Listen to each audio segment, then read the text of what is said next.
صدوری نے سموقان کی طرف دیکھتے ہوئے کہنا شروع کیا، سموقان میرے عزیز بیٹے، یہ حویلی ان علاقوں کے سردار میخو کی ہے، اب کہو ہمیں کیا کرنا چاہیے؟ اس حویلی کے دروازے پر دستک دینی چاہیے یا کوئی اور طریقہ اختیار کرنا چاہیے؟ سموقان چند قدم آگے بڑھا اور اس نے حویلی کا جائزہ لیا۔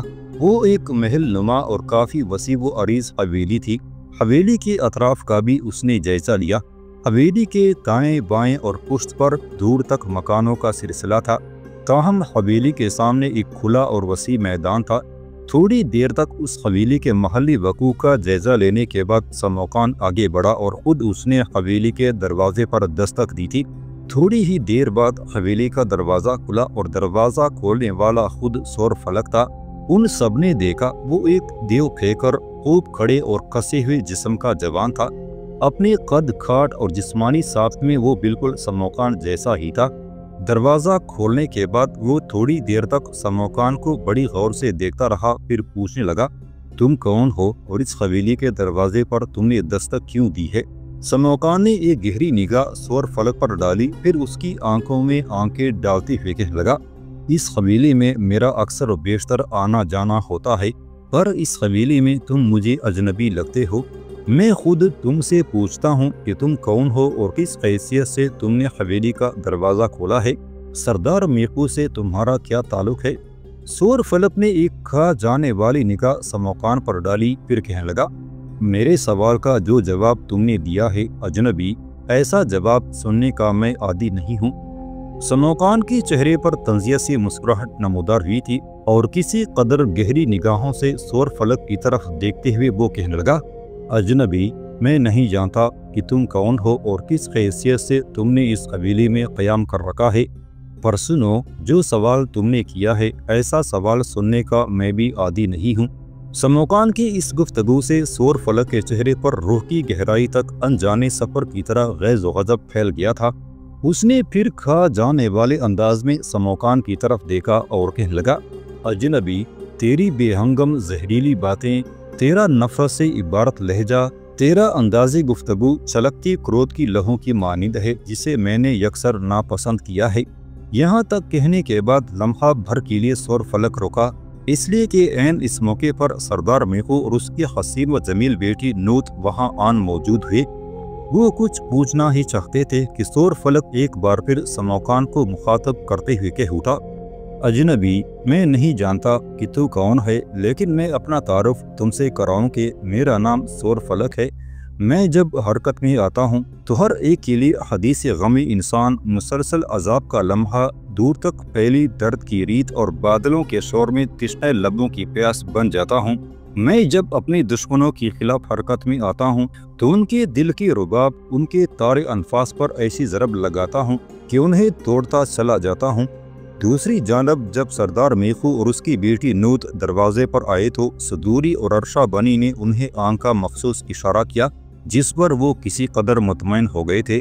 اس موقع پر سور فلک میخو کی طرف دیکھتے ہوئے سموقان کے متعلق کچھ پوچھنا ہی چاہتا تھا کہ سموقان پہلے ہی بول پڑا، اجنبی، سن، میرا نام سموقان ہے۔ میں اپنے چاہنے والوں کے لیے، اپنے حمایتوں کے لیے شعروں کے ملبوس معنی، پھولوں کی جوانی، رنگوں کی کہانی اور روشن رخ ایام جیسا قربانی دینے والا ہوں۔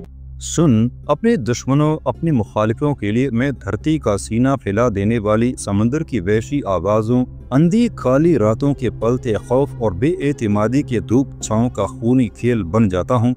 جواب میں سور فلک نے ایک مکروہ کہا لگایا، پھر اس کی کھولتی ہوئی آواز سنائی دی، اجنبی، لگتا ہے تو اپنی باتوں سے مجھے خوفزدہ کرنا چاہتا ہے، اور میں خود دوسروں کے لیے نفس میں چلکتے سورج کی تپش جیسا خوف بن جاتا ہوں۔ اگر میرے متعلق تفصیل سے سننا چاہتے ہو تو پھر غور سے سنو۔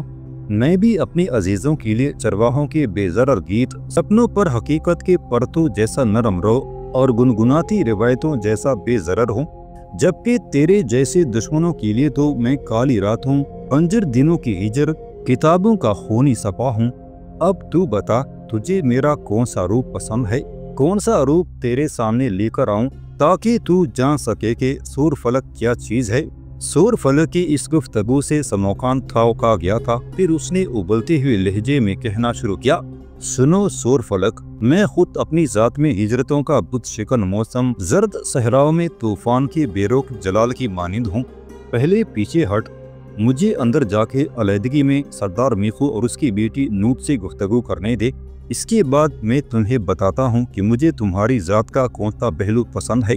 جواب میں سور فلک دروازے پر اکڑ گیا اور کہنے لگا کہ اگر میں تمہیں اندر نہ جانے دوں تب۔ اس پر سموکان آگ کے کھولتے لابے کی شکل اختیار کر گیا تھا۔ ایک دم وہ حرکت میں آیا۔ اس نے ایسا زوردار دھکا سور فلک کو دیا کہ وہ لڑکھڑاتا ہوا پیچھے ہٹ گیا تھا۔ پھر سموکان حویلی میں داخل ہوا۔ اس کے پیچھے پیچھے سدوری، ارشابنی اور الگامش کے بھیجے ہوئے سارے مخبر بھی اس حویلی میں داخل ہو گئے تھے۔ جس وقت سموکان نے سور فلک کو زوردار دھکا دیا تھا اور سور فلک پیچھے ہٹ گیا تھا تو سموکان کی اس طاقت اور قوت کا اندازہ کرتے ہوئے لمحہ بھر کے لیے وہ پریشان ہوا تھا، سوچوں میں کھو گیا تھا کہ اس کی انہی سوچوں سے فائدہ اٹھاتے ہوئے سموکان سردار میخو اور نوٹ کے پاس گیا اور انہیں کہنے لگا، میں تم دونوں کا ہمدرد ہوں، میرا نام سموکان ہے، صدوری مجھے سارے حالات سے آگاہ کر چکی ہے، تم دونوں فکر مند نہ ہونا، میں تمہاری مدد کے لیے پہنچ گیا ہوں، تم میرے استاد محترم پشیتم کا ہی عقیدت مند رہنا، سور فلک تمہارا کچھ نہیں بگاڑ سکتا، تمہیں پریشان ہونے کی ضرورت نہیں ہے۔ یہاں تک کہتے کہتے سموکان کو رک جانا پڑا، اس لیے کہ اتنی دیر تک سور فلک سنبھل کر قریب آیا اور قہر بھرے انداز میں سموکان کی طرف دیکھتے ہوئے کہنے لگا، اجنبی، میں جانتا ہوں کہ تو اپنا نام سموکان بتا چکا ہے، تیرے رویے نے یہ ثابت کر دیا ہے کہ تیرا میرا ٹکراؤ ضرور ہوگا، تجھ پر وارد ہونے سے پہلے، تجھ پر ضرب لگانے سے قبل، تیرا ستیہ ناش کرنے سے پہلے، تیرا حلیہ، تیرا چہرہ، تیرا جسم بگاڑ دینے سے پہلے بتا تو کون ہے، کہاں سے آیا ہے، تیرے حسب نسب کی کیا حیثیت ہے، تاکہ میں جانوں میرا دشمن کون ہے اور مجھے کیسی اذیت سے اسے مارنا ہے۔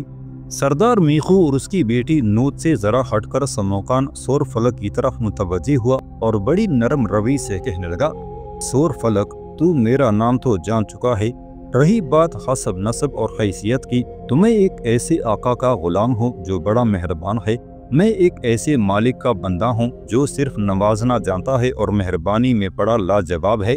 سموکان کا یہ جواب سن کر سور فلک نے ایک مکروہ قہقہہ لگایا، پھر اس نے کھا جانے والے انداز میں سموکان کی طرف دیکھتے ہوئے درندوں کی سی غراہٹ میں کہنا شروع کیا، سموکان، میں نہیں جانتا تھا کہ تم اس قدر ذلیل، اس قدر حقیر، اس قدر پست اور اس قدر گھٹیا نکلو گے، غلام ہو کر میرے منہ لگتے ہو۔ سموکان نے کھا جانے والے انداز میں سور فلک کی طرف دیکھا، پھر وہ بھی دھاڑتی ہوئی آواز میں بول پڑا، سور فلک، میں جس آقا کا غلام ہوں اس کے سامنے ہر انسان، ہر ذی روح، ہر جاندار کا عزم مفقود، زبان گنگ اور پاؤں شکستہ ہو جاتے ہیں، ہر چیز کے سپاس کا وہی مستحق ہے، وہی وہ عالی ذات ہے جو روزی رزق عطا کرتا ہے، ہر شے کے آثار، احوال، اعمال اور انفاس تک سے وہ واقف ہے۔ سور فلک، میرا وہ ایسا لاجواب آقا ہے کہ سینے میں چھپے رازوں تک کو جانتا ہے، وہی آسمان سے سحاب و شفق اتارتا ہے۔ سموکان کی اس گفتگو سے تھوڑی دیر کے لیے سور فلک سوچوں میں ہو گیا تھا، پھر اس نے عجیب سے انداز میں سموکان کی طرف دیکھتے ہوئے پوچھا، تو اپنے جس آقا کا ذکر کر رہا ہے میں اسے نہیں جانتا، پہلے یہ بتا کہ کن دیوی دیوتاؤں کو ماننے والے ہو تاکہ میں تیرے خلاف حرکت میں آنے سے پہلے تفصیل جان سکوں۔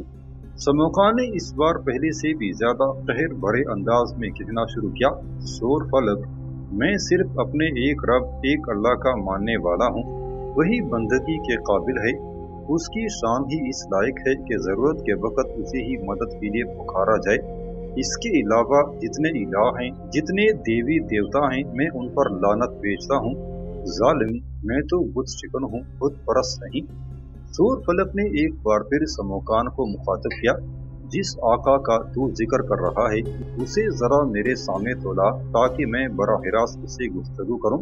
جواب میں سموکان نے ایک قہقہہ لگایا، پھر کہنے لگا، تو کیسا نادان، جاہل اور احمق ہے، وہ ایسا آقا ہے کہ کوئی بھی انسانی آنکھ اسے دیکھنے، اس کی ذات کا احاطہ کرنے کی جرأت، جسارت اور طاقت ہی نہیں رکھتی، وہ ہر جگہ موجود ہے، چھوٹے سے چھوٹے ذرے، بڑے سے بڑے پتھر و کوہستانوں تک کے احوال کو وہ جانتا ہے، انسان کے ذہن میں، اس کے شعور میں، لاشعور میں بھی جو خیال نہیں آئے ہوتے، میرا آقا، میرا وہ مالک ان کی بھی خبر رکھتا ہے۔ سموقان کی اس گفتگو سے سور فلک کے چہرے پر طنزیہ سی مسکراہٹ نمودار ہوئی تھی۔ تھوڑی دیر تک ایسا ہی سما رہا۔ سور فلک کچھ سوچتا رہا۔ اس کے بعد اس کی آواز سنائی دی۔